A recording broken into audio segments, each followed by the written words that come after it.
Hey guys, today I'm going to talk to you about 5 key takeaways from this book, Eat That Frog. One of the international bestsellers, and I'm sure you guys have read this multiple times. I've probably read it 15 times or more, and it's an amazing book. Get More of the Important Things Done Today by Brian Tracy. Okay, Eat That Frog. So, the 5 key takeaways from this book. First one is tackle the ugliest task first. What does that mean? So that's the frog, effectively, right?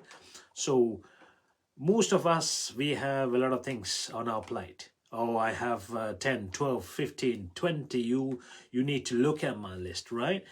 But out of this, there are so many that we think, okay, this is all important, but there's one task that you hate, we all hate. Okay, you don't want to work on that task because that's the most painful task. So when you have a task like that, that's the task you want to handle first. That's what it says.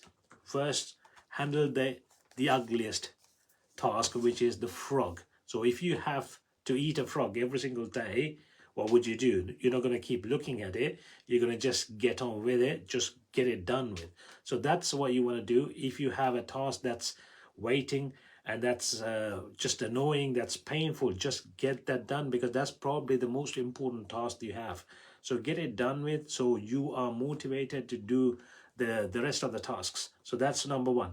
Number two is prioritize ruthlessly, because when you look at your list, it could be 20, it could be 50 on the list, but apply the 80-20 Pareto principle, where, okay, 20% are the most important, that gives you 80% of results. So focus on that 20%, not everything, because most of the time what we do, well, I used to do, is pick the easy ones, get on with the easy ones, and then at the end of the day, I have all the hard tasks left. And then I'm thinking, okay, I'm gonna push it to tomorrow, and then that tomorrow never comes, and then at the end of the week, I have the hard tasks left. So prioritize ruthlessly, so you know these are the priority. So when it comes to prioritizing, use the ABCDE method.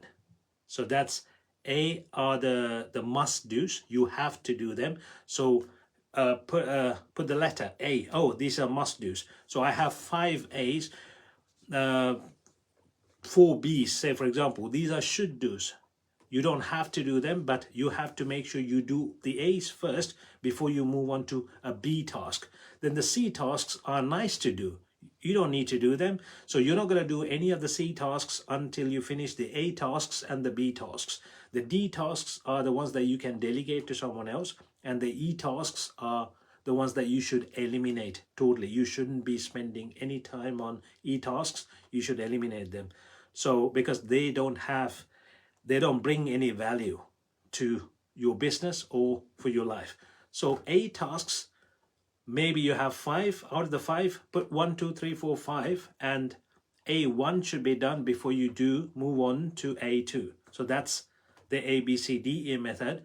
And number 4 is plan everything in advance. Don't wait until the day begins. You start the day and then you pick something. Okay, that's important, let me get on with it, and then you write a list. No, the day before, plan the next day.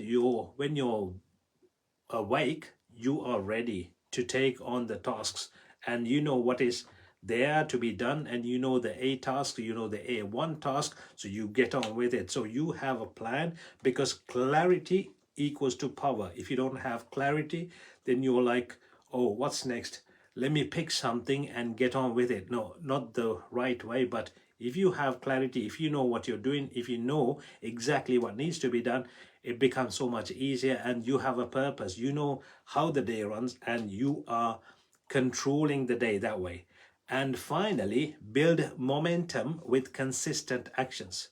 So when you have this clarity, when you know the list, when you are woken up to get on with it, you have some sort of momentum. So it's the action or the consistent actions that keeps you going. So make sure that you are consistently working on the ABCDE method, making sure that you plan everything in advance, prioritizing, using the 80-20 rule, and tackling your ugliest frog, or the worst thing that you want to deal with. So once again, if you don't have this book, buy the book. It's amazing. It's about 80 pages or something like that, so it will take a couple of hours maximum to get it done with, but it's gonna save you a ton of time. I've probably read it about 15 times. I'm gonna put a link for the audiobook as well, so you can just go through the audiobook if you haven't gone through. But it's an amazing book. It's gonna take, you might spend 1 or 2 hours today on this, but trust me, you're gonna save at least 1 or 2 hours every single day after you have listened to it or read the book. So I think it's gonna be an amazing thing for you. So yeah, there you go. Eat That Frog from Brian Tracy, one of the best books I've ever read. So thank you very much, guys. That's it from me for today. Take care.